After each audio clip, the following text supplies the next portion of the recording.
3. Sang Cendekiawan.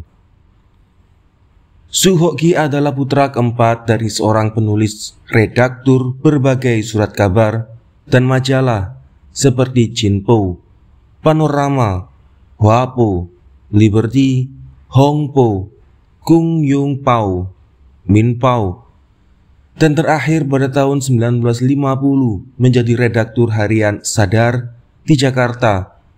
Namun ayahnya, Su Liepet, bukan saja redaktur surat kabar, tetapi juga seorang penulis yang cukup subur.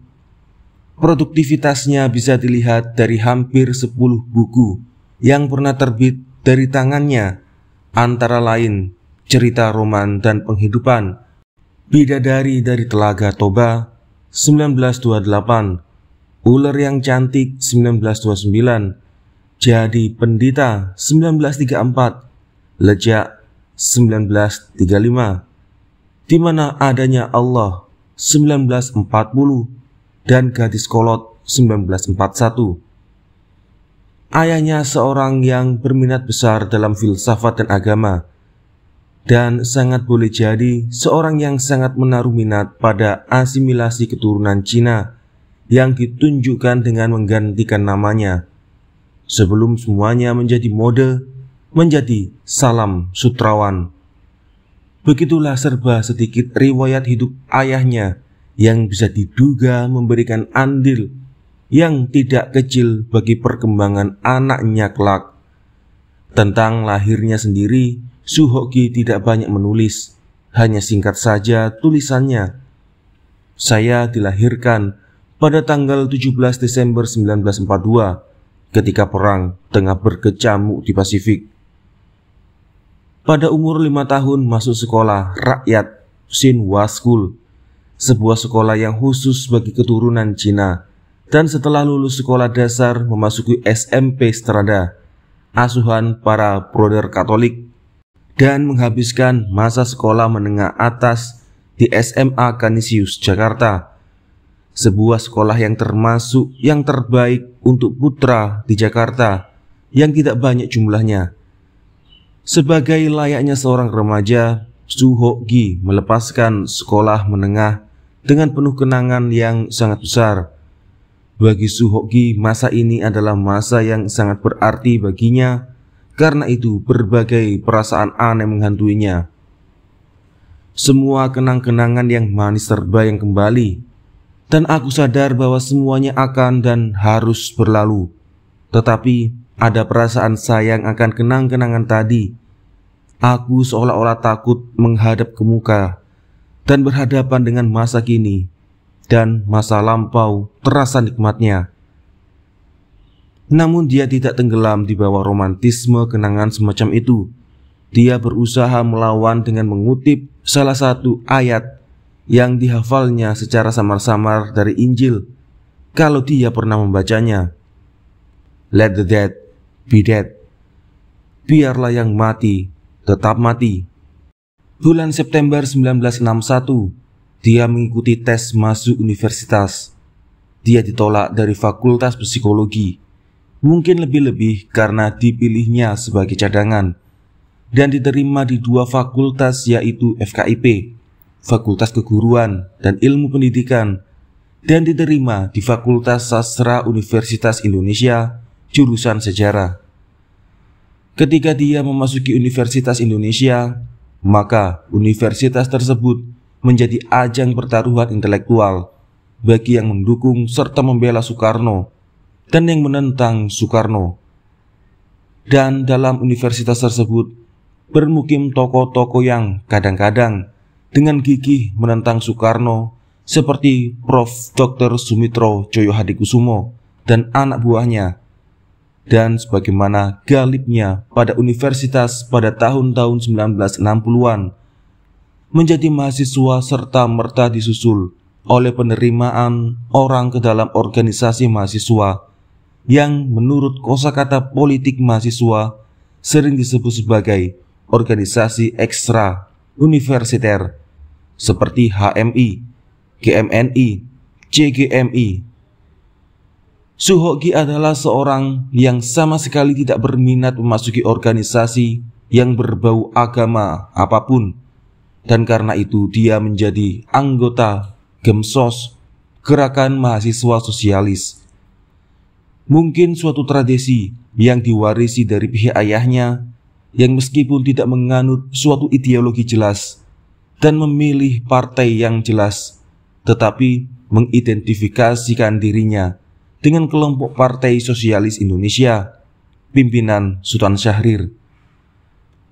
Mungkin sejak dia belajar di Universitas Indonesia dan suasana yang dialaminya di dalam universitas tersebutlah menyebabkan Suhoki secara sangat sadar atau makin lama makin sadar mengambil posisinya sebagai seorang intelektual, cendekiawan. Kemudian memang hampir semua yang menulis tentang dia tidak melepaskan gelar itu, yaitu gelar cendekiawan, intelektual yang seolah-olah sudah melekat pada dirinya. Tetapi mari kita tinggalkan sebentar gelar ini. Kesadaran akan penamaan dan mendasarkan seluruh perbuatannya atasnya adalah satu hal, tetapi proses yang membuatnya adalah suatu hal lain lagi. Di atas telah kita kemukakan betapa dahsyat proklamasi Suhoki terhadap generasi sebelumnya. Tetapi itu bukanlah hal yang pertama kalinya di dalam riwayat hidup Hoki. Atau untuk tepatnya, bukan disitulah pengalamannya yang pertama dengan kekuasaan. Meski Soekarno tentu saja adalah potestas in persona, kekuasaan yang menjelma menjadi tubuh dalam darah dan daging pada pribadi Bung Karno. Semuanya berawal pada umurnya yang masih sangat muda, yaitu pada tanggal 4 Maret 1957. Pada waktu itu Suhoki masih berumur 14 tahun lebih 3 bulan dan berada di kelas 2 SMP Strada. Peristiwa itu terjadi ketika seorang guru SMP seenaknya menurunkan nilai ujian di sekolahnya. Bagi ilmu bumi yang seharusnya diperoleh nilai 8, diturunkan menjadi 5. Menurut Hoki, hal itu tidak mungkin karena dia sadar bahwa dia terhitung sebagai seorang yang nomor 3 paling pandai di dalam kelasnya. Dan dia yakin bahwa kalau dalam mata pelajaran lain ada orang lain yang lebih pandai daripadanya, maka dalam ilmu bumi, dia merasa bahwa dialah yang terpandai. Tetapi ketika dia tahu bahwa gurunya secara sewenang-wenangnya menurunkan nilai ujiannya, maka dia menggoreskan kata-kata berikut ini di dalam catatan hariannya. Hari ini adalah hari ketika dendam mulai membatu. Dendam yang disimpan lalu turun ke hati mengeras sebagai batu. Begitu ekspresif, begitu puitik, kata-kata yang menerjang tulang-tulang untuk berhenti di dalam sumsum dendamnya. Dendam. Kita tidak perlu menjadi seorang yang terlalu ahli dalam bidang psikoanalisa untuk memahami posisi Suhoki yang begitu kuat memberikan reaksi kepada kesewenang-wenangan tersebut. Dan masih beberapa kali lagi dia menggoreskan kata-katanya tentang gurunya di sekolah menengah. Bila melihat temannya yang disewenang-wenangi gurunya, maka di dalam hati dia selalu bergumam, kalau saya lawan dia. Dan ketika dia menginjak kelas 3 di SMP Strada, tentang guru-gurunya dia menggoreskan kesimpulan tandas. Memang guru-guru sekolah Katolik semuanya diktator. Namun mungkin karena awaknya yang kecil dan tidak pernah besar, meskipun dia sudah besar dan dewasa. Kata-kata itu hanya ditelannya, dan yang ditelannya adalah dendam yang dia sendiri buat keras. Semakin keras dan keras membatu. Dalam perjalanan hidupnya, dendam yang kelak tercermin di dalam sikap hidup terhadap otoritas itulah yang setiap kali kembali mencuat dan kadang-kadang membersit keras dalam ketiadaan toleransi terhadap pemakai kekuasaan, terhadap siapapun orangnya, baik kekuasaan dalam skala kecil di lingkungan teman-temannya maupun kekuasaan dalam skala besar di tingkat negara, baik secara vertikal terhadap yang lebih tinggi posisinya daripadanya sendiri, maupun secara horizontal terhadap teman-teman sebayanya, yaitu para pemimpin mahasiswa yang juga secara takabur mempergunakan kekuasaan dan kesewenang-wenangan dalam secuil pun kekuasaan yang berada dalam tangannya. Saya tidak mengatakan bahwa sikap dendam adalah inti patinya sikap kaum cendekiawan atau benih yang melahirkan seorang cendekiawan. Yang mau saya katakan adalah sudah tumbuh suatu sikap melawan, sikap negasi, sikap untuk mengatakan tidak kepada sekitar, yang juga dalam analisa terakhir adalah sikap yang dianut para cendekiawan. Kalau dia harus memilih antara menyembah kekuasaan dan harkat dirinya, maka negasilah yang akan dipilihnya. Dan itu begitu dekat dengan rumusan peran atau tugas cendekiawan yang oleh seorang ahli sosiologi Jerman disebut sebagai die Andermundlis Kritiken der Macht. Kritik terhadap kekuasaan yang tidak jemu-jemunya dan yang dari saat ke saat menjaga agar pohon kekuasaan tidak bakal bertumbuh mencakar langit, dan sikap membilang tidak bukan saja terhadap yang bergaul di depan matanya, tetapi tidak yang sama pun dirumuskan untuk suatu perlawanan metafisik. Boleh jadi terlalu mencari-cari untuk menghubungkan pengalamannya dengan otoritas untuk menjelaskan semangat liberalnya. Tetapi sejak umur yang sangat muda, semangat liberal ini sudah terjangkit di dalam dirinya.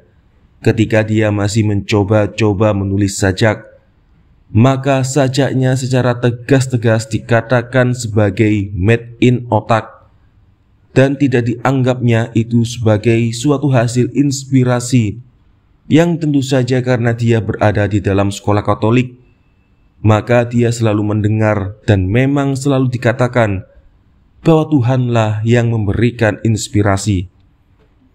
Jadi kita lihat bahwa sudah tumbuh benih-benih seorang cendekiawan di dalam diri Suhoki sejak umurnya masih sangat muda. Bagaimana sekarang benih ini bertumbuh dan bereaksi terhadap keadaan? Di sini sekali lagi saya melihat jajaran garis-garis yang menarik antara kedua tokoh kita ini, yaitu bagaimana sikap Ahmad Wahib sebagai seorang intelektual atau cendekiawan Islam, dan bagaimana sikap Suhoki sebagai seorang intelektual atau cendekiawan sekuler. Tetapi sebelum itu mari kita coba melihat beberapa persoalan kaum cendekiawan di Indonesia setelah kemerdekaan. Setelah itu mencoba meneliti apa peran yang dimainkan oleh kedua cendekiawan muda ini. Mari kita lihat jalan pikiran yang dikemukakan oleh Sujatmoko. Sujatmoko membahas adanya beberapa dilema kaum cendekiawan pasca kemerdekaan.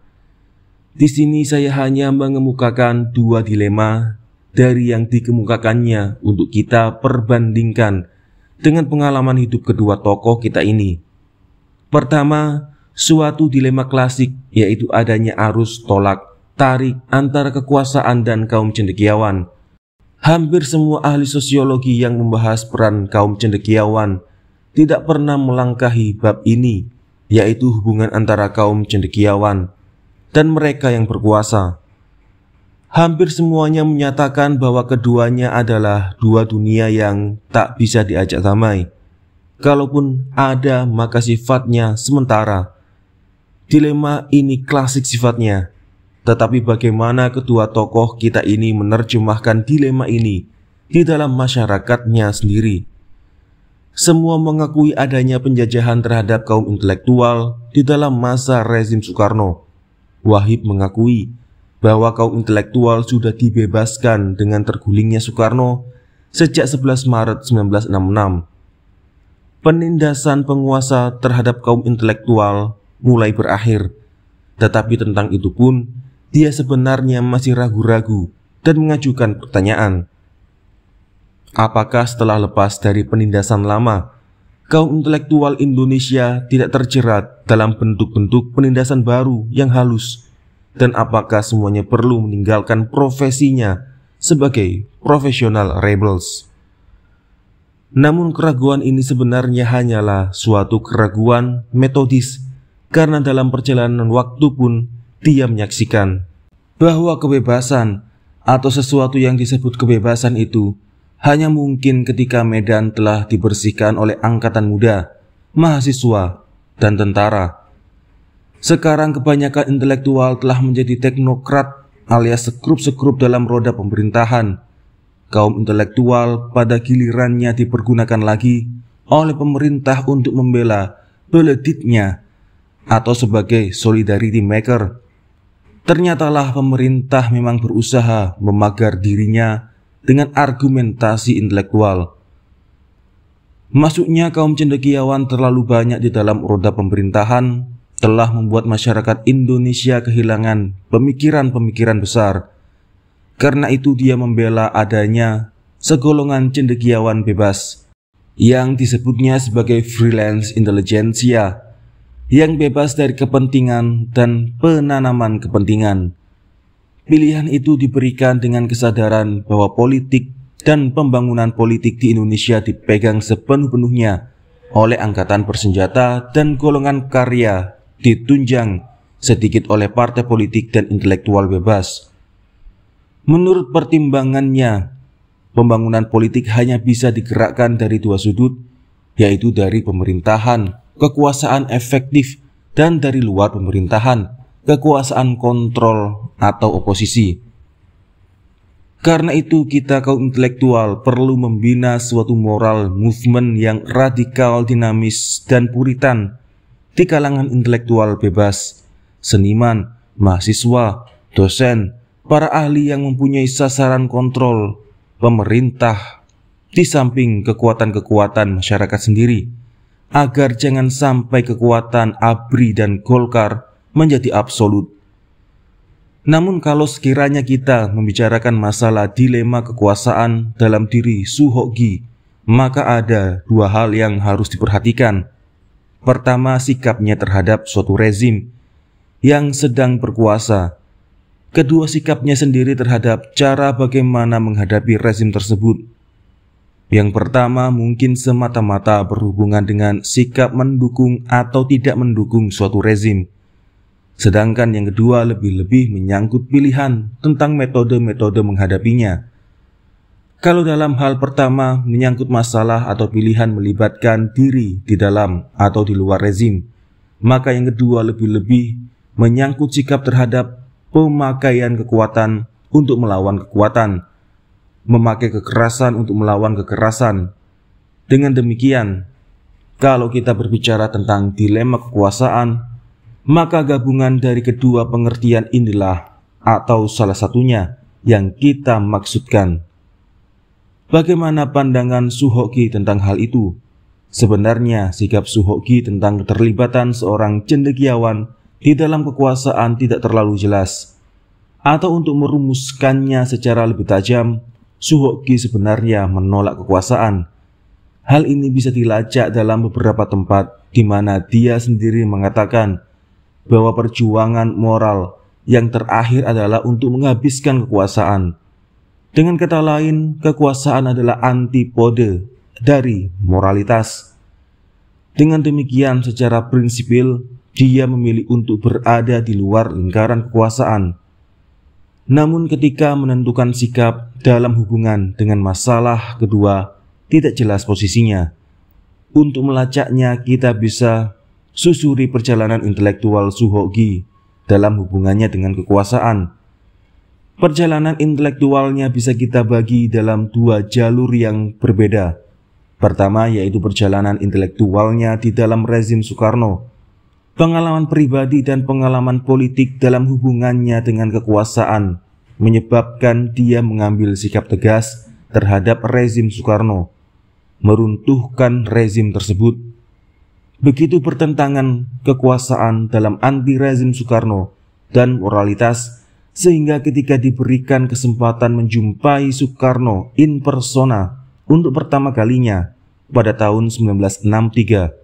Dia sama sekali tidak percaya bahwa orang semacam itu bisa memimpin negara, bukan dalam arti kemampuan, tetapi legitimasi moral baginya, yang dalam kata-katanya dikatakan, "Kesanku hanya satu, aku tidak bisa percaya dia sebagai pemimpin negara, karena dia begitu immoral." Namun kekuasaan tidak dapat dilawan hanya dengan keyakinan moral, atau sekurang-kurangnya keyakinan moral tidak pernah menjadi suatu kausa efisien untuk meruntuhkan kekuasaan itu sendiri. Karena itu Suhoki sebenarnya tidak ragu-ragu untuk mengambil jalur kekuasaan juga untuk mewujudkan keinginan anti kekuasaan tersebut. Maka dia memutuskan untuk memecahkan dilemanya tentang kekuasaan itu dengan benar-benar melibatkan dirinya ke dalam suatu pergerakan bawah tanah yang sampai sekarang tidak banyak diketahui orang. Namun untuk mengetahui di mana tempat dan peran Suhoki, tidak terelakkan bagi kita untuk mengambil jalan putar. Asal muasal semuanya tidak terlepas dan merupakan kelanjutan dari persoalan-persoalan politik tahun 1950-an. Ketika kabinet Burhanuddin Harahap mengganti kabinet Ali I, dan pada tanggal 12 Agustus 1955 mulai memerintah terjadi pembersihan besar-besaran terhadap tokoh-tokoh dalam kabinet Ali yang dicurigai melakukan tindakan korupsi. Tetapi ketika Burhanuddin Harahap menyerahkan kembali mandat pada tanggal 3 Maret 1965, maka tuduhan yang sama dilontarkan kaum oposisi terhadap anggota kabinet Harahap. Suasana jegal-menjegal itu dipelopori oleh PNI dan PKI. Politik ibu kota tidak aman, disusul pula oleh tindakan-tindakan di daerah yang tidak mempedulikan pusat, misalnya dengan penyelundupan besar-besaran di Sumatera dan Sulawesi, dan hasilnya tidak dilaporkan dan bukan untuk mengisi kas pusat. Lantas semuanya mencapai puncaknya dengan meletusnya pemberontakan Pemerintahan Revolusioner Republik Indonesia (PRRI) pada tanggal 15 Februari 1958 di Sumatera, dan disusul oleh perjuangan semesta alam Permesta yang diproklamasikan pada tanggal 2 Maret 1958 dengan diumumkan bahwa daerah Indonesia Timur dalam keadaan darurat perang dan dikuasai oleh militer. Profesor Sumitro Tjojohadikusumo yang menjadi Menteri Keuangan pada kabinet Burhanuddin Harahap menjadi inceran politik kaum oposisi yang ingin membalas dendam. Karena itu pada bulan Mei tahun 1957, Prof. Sumitro mengungsikan diri ke Sumatera dan dengan jalan berputar melalui Manila, akhirnya menggabungkan diri dengan Permesta.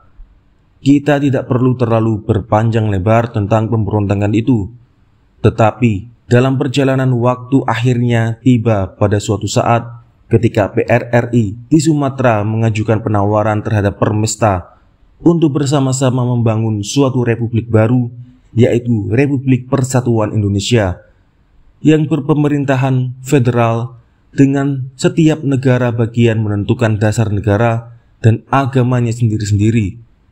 Tawaran ini diberikan oleh Presiden PRRI, Syafruddin Prawiranegara. Usulan ini memecah belah pihak Permesta antara yang setuju dan yang tidak setuju.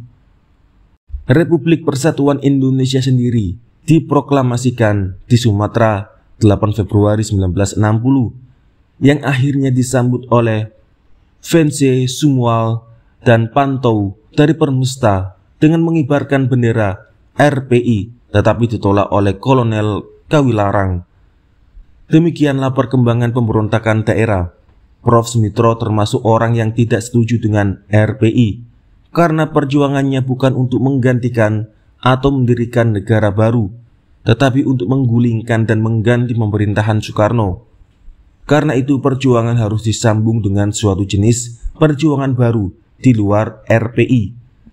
Karena itulah maka pada tahun 1961 dikeluarkan manifesto yang memproklamirkan suatu gerakan baru, yaitu Gerakan Pembaharuan Indonesia, yang mengandung prinsip antara lain sebagai berikut.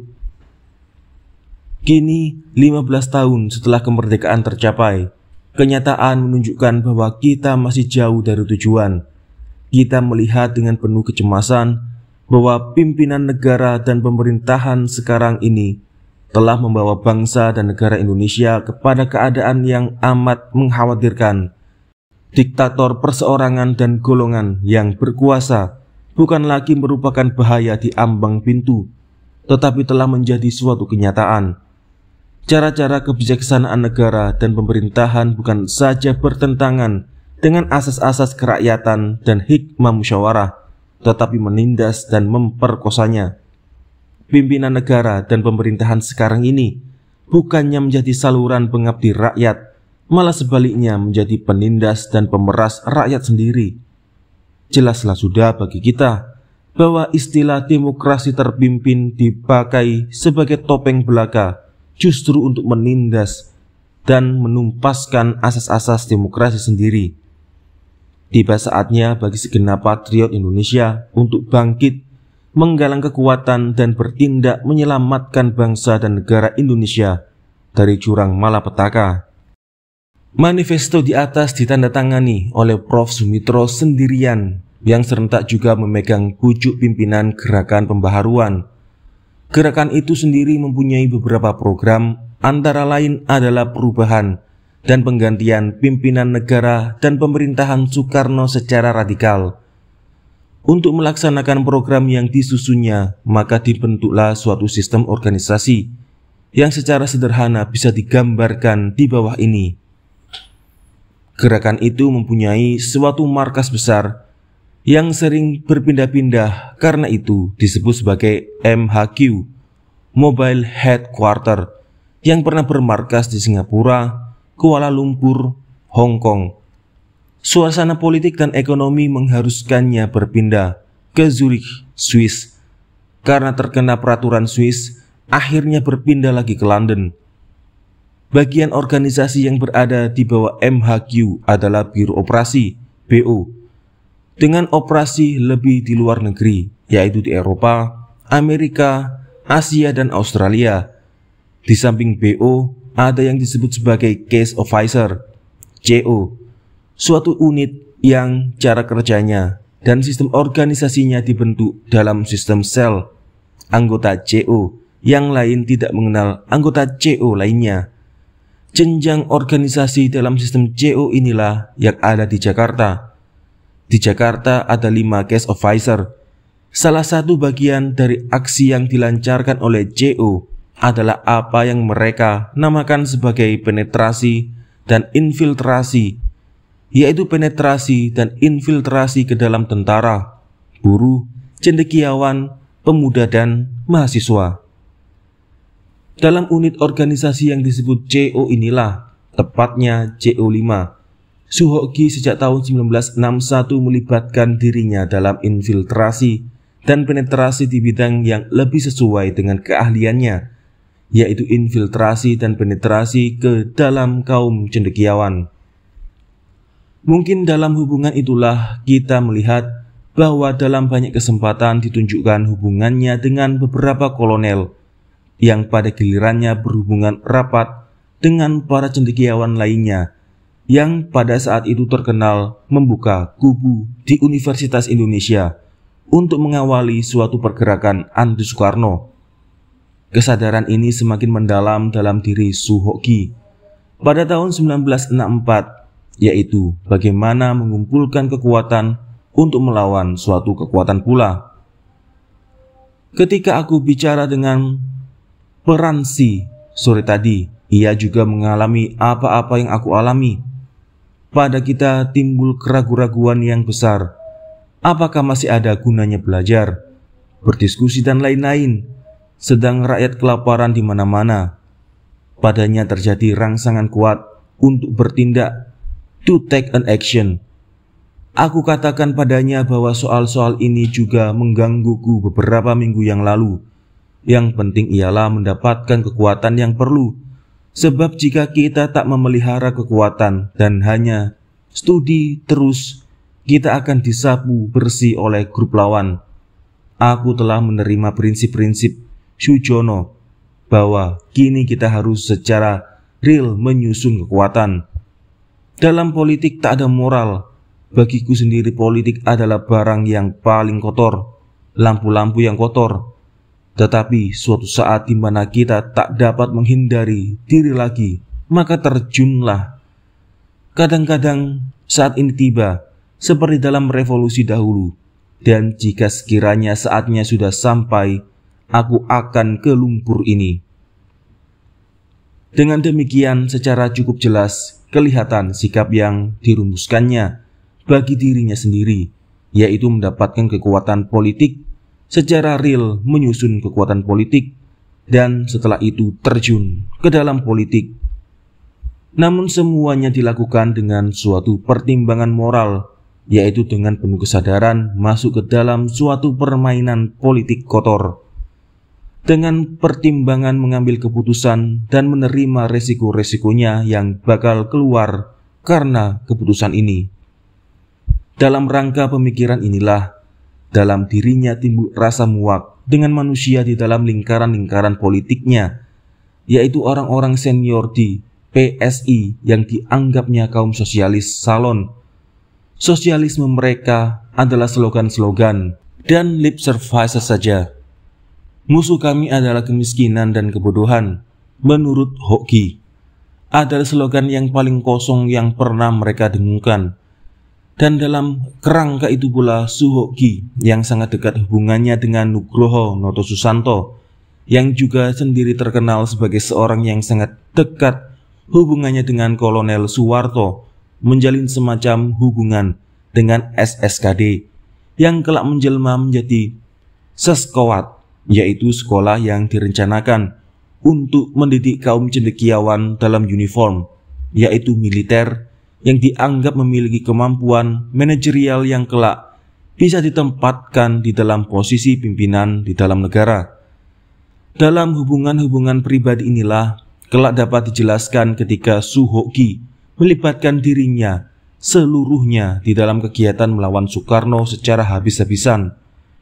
Dalam demonstrasi mahasiswa untuk meruntuhkan rezim Soekarno pada awal tahun 1966. Dalam hubungan ini pula kita melihat bahwa benih-benih hubungan dengan militer tetap dipergunakan. Ketika mahasiswa berdemonstrasi melawan Soekarno, Su selalu menghubungkan dirinya dengan para tentara, baik untuk meminta pengamanan kepada tentara atau keperluan lainnya, seperti ditulisnya. Segera aku telepon Sindunata dan meminta agar dia menghubungi Winoto, Jenderal Winoto, pada waktu itu kolonel, untuk tindakan-tindakan preventif. Sindu segera melakukan hal ini dan juga menelpon Kodim Jakarta Utara dan meminta penjagaan sekeras-kerasnya. Aku hanya berpesan agar demonstran dikawal dan jangan dihalangi. Dan semuanya kelak masih berlanjut ketika mereka mendirikan Radio Ampera. Dengan semua peralatan diberikan oleh pihak tentara. Boleh jadi sikapnya terhadap kekuasaan sudah dirumuskan jelas, tetapi mempergunakan senjata api sangat besar kemungkinan berada di luar bayangannya. Walaupun dalam salah satu kesempatan, dia juga pernah membawa pistol kaliber FN 9 mm di dalam ranselnya yang dipinjam dari temannya. Jadi dalam sekelumit peristiwa yang kita catat ini, sebenarnya Suhoki secara sadar memberikan pilihannya untuk berserikat dengan tentara untuk melawan rezim Soekarno. Dan ini semua dengan kesadaran sebagaimana telah kita kemukakan di atas, yaitu aku akan terjun ke lumpur ini. Namun di dalam diri manusia seperti Suhoki, perserikatan semacam ini tidak pernah menjadi sesuatu yang abadi, karena pertimbangan moralitas berada di atas segala-galanya. Karena itu di dalam riwayat hidup pribadinya yang kelak juga tercermin di dalam riwayat perjuangan mahasiswa, yaitu bulan madu dengan tentara akhirnya juga pecah. Dalam kehidupan pribadinya juga pecah bulan madu semacam itu, ketika Suhoki yang asli yaitu seseorang yang menempatkan nilai-nilai moral di atas kekuasaan, merasakan bahwa kekuasaan akhirnya memiliki jalannya sendiri yang tidak senantiasa berdamai dengan moral. Dalam arti ini pula dilema Suhoki sebagai seorang cendekiawan muncul lagi setelah kemenangan demonstrasi Januari sampai Maret 1966. Semuanya ditulisnya dengan jelas-jelas dalam penilaiannya tentang gerakan mahasiswa pada umumnya dan organisasi mahasiswa khususnya, yang semuanya mencerminkan keterlibatan pribadinya di dalam dilema besar antara moral atau politik yang kadang-kadang dilihatnya dengan sangat hitam putih sebagai moral atau politik, dan tidak pernah dalam kerangka politik yang bermoral atau keyakinan moral dalam ungkapan berpolitik. Tetapi di sini pula apa yang telah kita sebutkan di atas sebagai pandangannya yang tidak jelas kembali muncul. Penilaiannya juga tidak pernah konsisten dari suatu pernyataan kepada pernyataan yang lain. Misalnya, dengan segala kekurangan-kekurangannya, saya merasa bangga dengan ABRI. Mereka dapat membuktikan bahwa mereka adalah prajurit-prajurit yang berdaulat di tanah airnya sendiri dan berakar dalam masyarakat. Sedangkan dalam kesempatan lain dia mengisyaratkan bahwa tendensi militerisme dan fasistis masih terasa dalam kehidupan sehari-hari di Indonesia. Namun dilema tersebut sebenarnya dimaksudkan lebih-lebih bersifat ke dalam, yaitu dilema di dalam peran dia sendiri dan peran mahasiswa secara keseluruhan, dan terutama peran yang harus dimainkan oleh organisasi-organisasi mahasiswa. Dia mempersoalkan adanya dua kelompok mahasiswa di dalam organisasi pergerakan mahasiswa, yaitu suatu kelompok yang bergerak atas aspek perjuangan moral, yang bergerak atas ukuran benar dan salah. Yang kedua adalah yang bergerak atas perhitungan politik praktis, yang bergerak atas pertimbangan tentang yang kuat dan lemah. Di dalamnya dia melihat wajah kembar organisasi mahasiswa seperti KAMI, KAMI, Kesatuan Aksi Mahasiswa Indonesia, yaitu sebagai kekuatan moral dan kekuatan politik yang menurut penilaiannya sebagai pangkal kekuatan kami, tetapi sekaligus pula merupakan sumber kehancurannya. Perjuangan kami, katanya, adalah perjuangan untuk merumuskan hakikat mahasiswa itu sendiri, yaitu menegaskan dirinya sebagai kekuatan moral atau kekuatan politik. Namun dalam penglihatannya, kami tidak mampu menjawab hakikat dasar itu.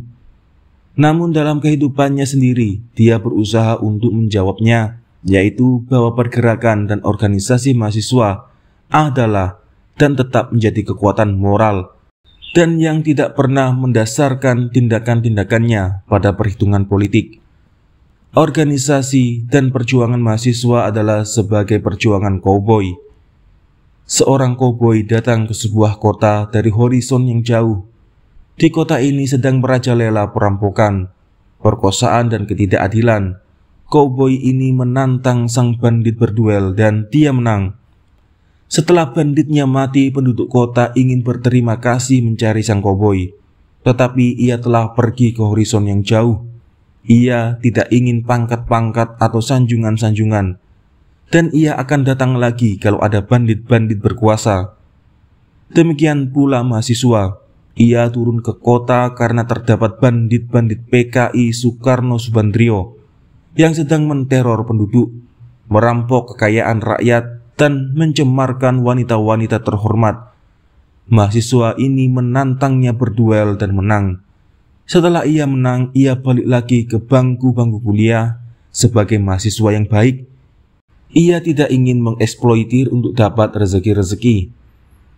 Dia membuat pilihan itu dan ikut mendirikan Radio Ampera yang seperti Don Quixote melancarkan siaran-siaran kritik kemana-mana saja. Dari Soekarno, Ibnu Sutowo, sampai ke semua organisasi mahasiswa. Kami, Kesatuan Aksi Mahasiswa Indonesia, KASI, Kesatuan Aksi Sarjana Indonesia, KAPI, Kesatuan Aksi Pemuda dan Pelajar Indonesia, yang katanya mabuk kemenangan dan mengecamnya hanya sebagai antek-antek dari cabang organisasi politik besar dan hanya berfungsi sebagai pembawa suaranya tuan-tuan di luar dirinya. Semuanya tidak segan-segan dia kemukakan kepada siapa saja ketika dia mendaki Gunung Slamet pada tahun 1967 dan berbicara tentang Jakarta dengan pemuda-pemuda desa. Dia jelaskan tentang korupsi dalam kalangan mahasiswa. Sebagian dari pemimpin-pemimpin kami adalah maling juga. Mereka korupsi, mereka berebut kursi, ribut-ribut pesan mobil, dan tukang kecap pula. Tetapi sebagian dari mereka jujur. Bukan hanya tentang mahasiswa, tetapi tentang pemerintah yang tidak menarik, yang kerjanya hanya mencari utang di luar negeri. Demikian dia kembali menjadi professional rebel dan eternal oppositionist. Kini kita kembali kepada analisa Soejatmoko tentang dilema kaum cendekiawan pasca kemerdekaan. Dilema berikutnya adalah usaha seorang cendekiawan untuk memperluas kaki langit pergaulan kelompok primordial dan berusaha menjembataninya dengan kelompok solidaritas yang lain demi bertumbuhnya lembaga-lembaga intelektual nasional dan transkomunal. Dalam hubungan itulah Soejatmoko secara singkat namun khusus memberikan acuan kepada kegiatan-kegiatan Suhoki semasa hidupnya sebagai seorang cendekiawan. Penilaian Soejatmoko yang khas di sini adalah tentang semangat yang memungkinkannya mengatasi batasan-batasan tradisional yang diletakkan atas dirinya, yang telah dijadikan oleh banyak orang semata-mata karena dia adalah keturunan Cina. Saya kira rintangan atau kendala ini bukannya tidak disadari oleh Suhoki sendiri. Dari saat ke saat, dia seolah-olah mengalami frustrasi karena kesadaran itu. Namun ini harus diingat bahwa dia tidak menolak kecinaannya. Dia terima kenyataan bahwa manusia, siapapun pada dasarnya, dilemparkan, dihempaskan tanpa kemampuannya untuk memilih kepada jenis ras mana dia sebaiknya dihempaskan oleh nasib dan kehidupan ini. Dan ini dibuktikan sekuat-kuatnya dalam sikapnya sendiri. Beberapa anggota keluarganya menggantikan nama Cinanya menjadi nama Indonesia. Kita sudah katakan di atas, ayahnya sendiri menggantikan namanya dari Suli Piet menjadi Salam Sutrawan. Saudara kandungnya dari Suhok Jin menjadi Arif Budiman. Tetapi Suhoki tetap memilih menjadi Suhoki. Dia begitu yakin bahwa namanya tidak akan mengurangi sedikit pun rasa keindonesiaannya. Namun masalah minoritas non-pribumi dan terutama masalah kecinaannya bukan sesuatu yang bisa ditafikkan dengan begitu saja. Dia sangat sadar akan hal yang disebutnya sebagai permasalahan yang sudah out of date, tapi sangat aktual dan misterius. Kesadaran ini muncul terlebih ketika dia berada di tingkat-tingkat pertama di perguruan tinggi. Yang dipersoalkan di sana adalah sebuah mitos yang bisa juga kita katakan bersama Suhoki yang sudah usang tapi sangat aktual dan terlebih-lebih misterius. Yang dipersoalkan adalah mengapa harus dia bersama seorang kawannya, seorang keturunan Cina yang terpandai dalam bahasa Inggris dan mungkin juga dalam semua mata pelajaran. Meskipun dia menolak semua alasan rasialis yang menyebabkan keistimewaan itu, dia juga menolak determinisme ekonomis seseorang dalam menentukan prestasinya. Dan alasan yang dipakainya adalah, aku lebih cenderung untuk berkata bahwa stimulus dan selera adalah faktor yang sangat berpengaruh pada pemikiran seseorang. Belajar tanpa selera tidak akan berhasil. Tanpa fighting spirit, maka kita bukan apa-apa. Hanya dengan inilah kita dapat belajar dengan bersemangat. Aku lihat orang-orang Tionghoa telah mempunyai stimulus. Demikian, dia sendiri tidak pernah percaya kepada alasan-alasan rasial untuk menjelaskan peristiwa-peristiwa sosial. Tetapi persoalan menjadi sangat aktual, yaitu bahwa masalah rasial masih tetap menghantui Indonesia dalam hubungan pribumi dan non-pribumi. Setiap kerusuhan sosial dan politik bisa dialihkan dan dibalikkan ke arah kerusuhan rasial, artinya antara pribumi dan Cina. Ini pun dalam arti yang lebih konkret secara fisik, dalam arti pemukulan dan pengerusakan. Semua itu sangat disadarinya, karena itu dia berusaha untuk memberikan sumbangannya untuk memecahkan permasalahannya yang misterius, yaitu dengan memasuki dan menjadi anggota LPKB, Lembaga Pembinaan Kesatuan Bangsa, suatu organisasi yang disponsori angkatan bersenjata untuk menggalang kesatuan di kalangan keturunan Cina untuk melawan organisasi Cina lainnya, yaitu BAPERKI, Badan Permusyawaratan Kewarganegaraan Indonesia. Bisa diduga bahwa Su sendiri setuju dengan banyak prinsip yang dikemukakan oleh LPKB, yang terkenal sebagai paham asimilasi yang sangat dipertentangkan dengan paham integrasi yang dianut BAPERKI. Mari kita teliti apa yang disebut asimilasi. Kaum keturunan Cina yang diwakili oleh Chung Chin-jan dan Lau Chuan-to mengingini asimilasi atau peleburan orang-orang Cina Indonesia sehabis-habisnya ke dalam penduduk pribumi Indonesia.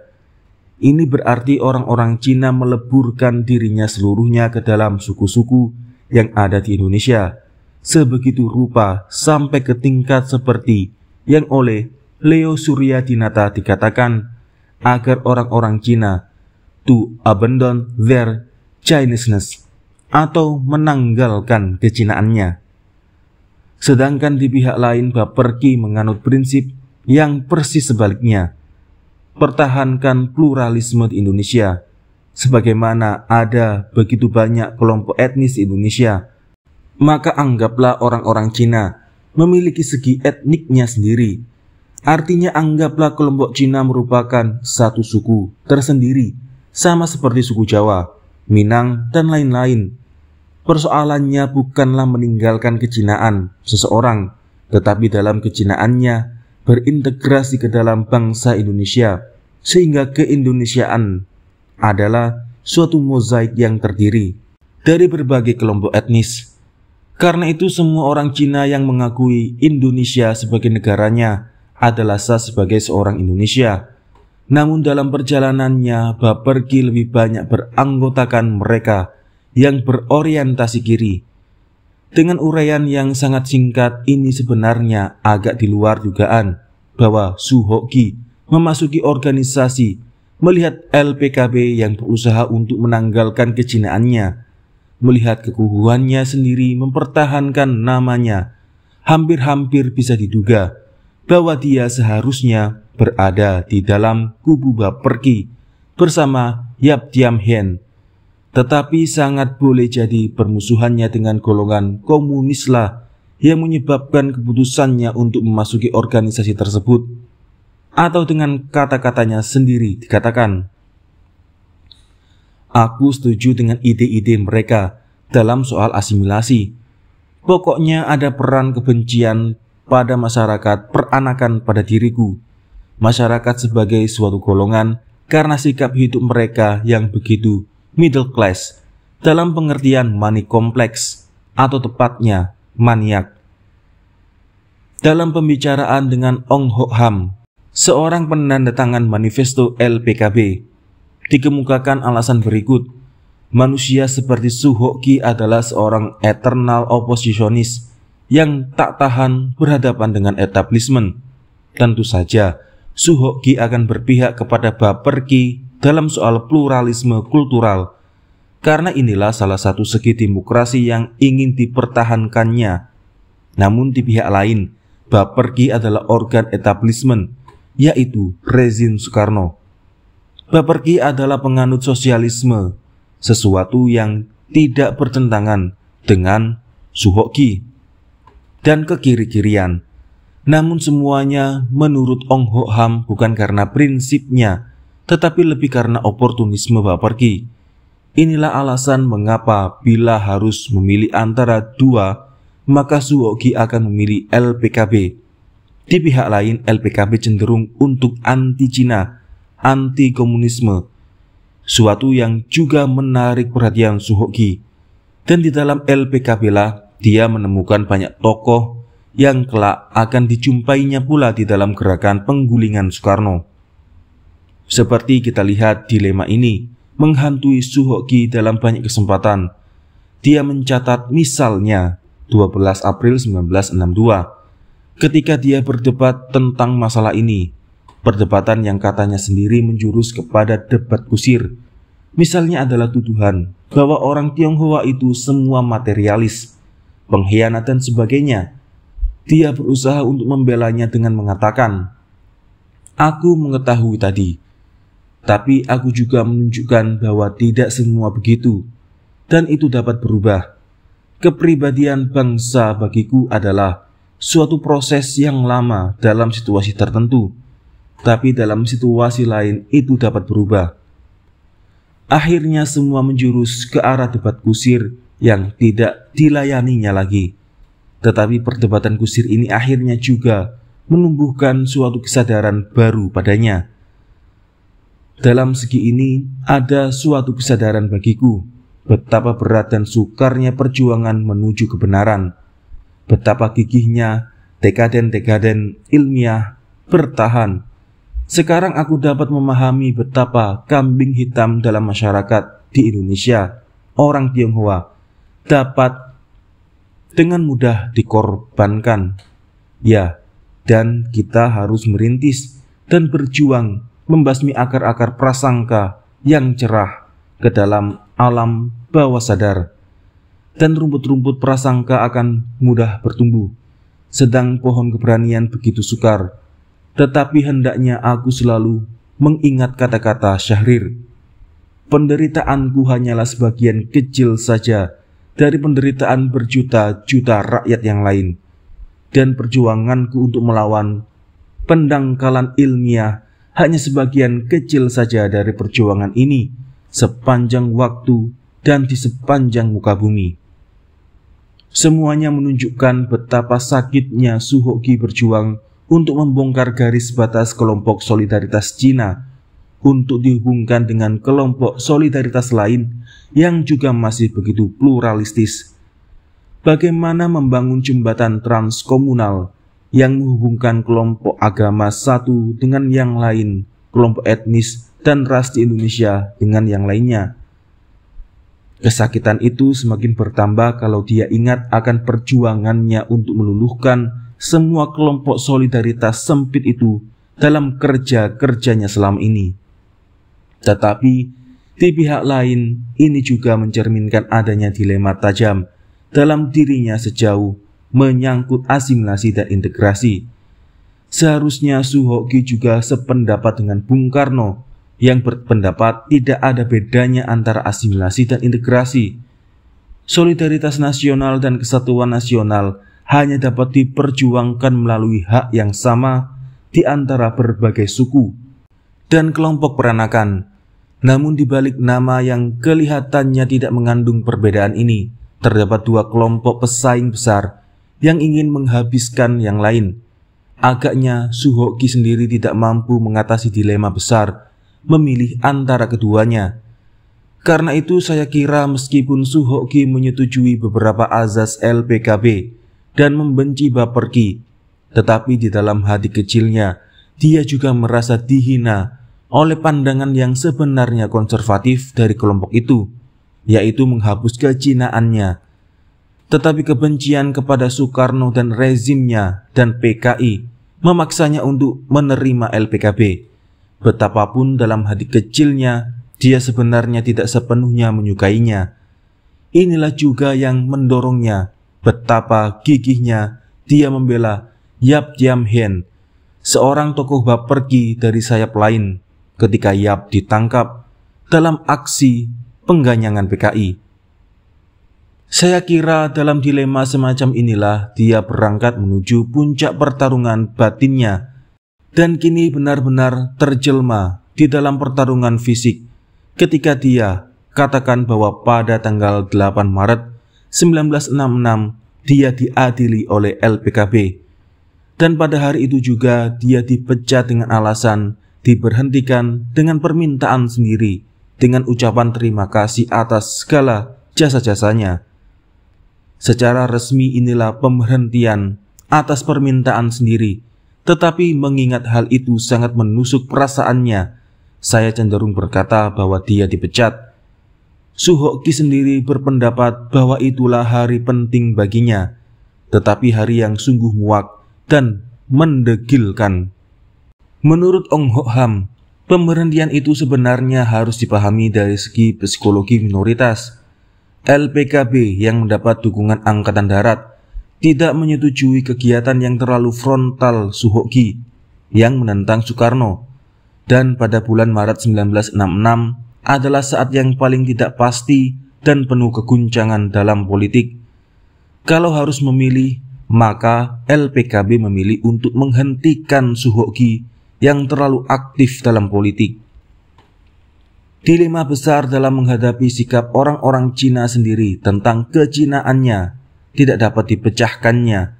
Dia dipecat LPKB. Dia tidak mungkin menjadi anggota Baperki. Dalam suasana itulah dia harus pula menghadapi suatu kepastian. Sikap pribumi terhadap masalah Cina yang tidak peduli dan tak mau pusing mempersoalkan apakah itu artinya asimilasi dan apakah itu integrasi, dan menganggap dua-duanya sama saja. Suatu kutub rasis bersebelahan dengan nasionalisme Bung Karno. Dan itu dialaminya sendiri pada awal tahun 1969 ketika dia akan berurusan dengan imigrasi dalam rangka mengadakan perjalanan ke luar negeri. Waktu saya meminta paspor RI, jawatan imigrasi meminta saya membuktikan bahwa saya warga negara Republik Indonesia. Saya tunjukkan surat asli bahwa saya telah memilih Indonesia dalam rangka persetujuan dui kewarganegaraan. Saya tak pernah setuju dengan perjanjian ini. Tapi hal ini tidak cukup. Mereka ingin mengadakan checking bahwa surat asli itu memang syah. Dalam hati saya berpikir-pikir betapa birokratisnya aparat RI. Saya telah membawa naskah asli saya sebagai pegawai negeri di Fakultas Sastra UI. Saya adalah ketua senat mahasiswa FSUI. Dan saya pun membawa surat pengantar rektor UI. Akhirnya ditempuh prosedur checking di pendaftaran orang asing. Jika nama saya tidak ada di sana, maka saya dianggap warga negara Indonesia. Saya kira Suhoki keliru ketika dia katakan seluruh prosedur itu hanyalah proses birokratis aparat RI. Itu sebenarnya suatu penolakan dari manusia-manusia anonim, tanpa wajah, tanpa nama, terhadap usaha-usahanya sendiri untuk menghapus ketegaran kelompok solidaritas dan membangun jembatan transkomunal. Mungkin karena usaha-usaha yang tidak henti-hentinya untuk menampilkan dirinya sebagai seorang Indonesia dan penderitaan-penderitaan batin yang juga tidak putus-putusnya dalam hubungan itulah yang memaksa Sujatmoko untuk tidak bisa berbuat lain dari mengatakan bahwa Suhoki adalah suatu contoh bagi kemungkinan lahirnya suatu tipe orang Indonesia, yakni orang Indonesia yang betul-betul Indonesia.